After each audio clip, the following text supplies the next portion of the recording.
بەناوی خوای گەورە و میهرەبان، هەر وەک ساڵانی ڕابردوو بۆ ئەم ساڵیش بەر لە نزیک بوونەوەی ڕۆژی عەرەفە و هاتنی جەژنی قوربانی پیرۆز گشت ئامادەکاریەکان ئەنجام دراوە.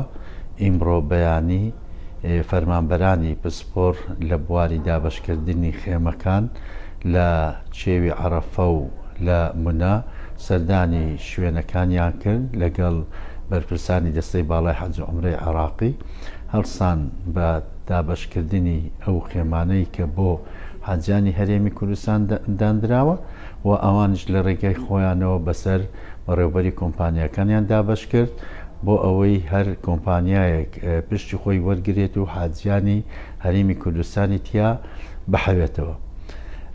پشت بەخوا کارەکان زۆر بەڕێکی بەڕێوە دەچیت. ئومێدەوارین لە ڕۆژانی داهاتوو بە تایبەتیش ڕۆژی عەرەفە و ئەو دوو ڕۆژەی کە حاجیانمان لە منا دەمێنێنەوە زۆر بەڕێک و پێچی بەڕێوە بچێتێت تووشی هیچ گیر و گرفتێک نەبین.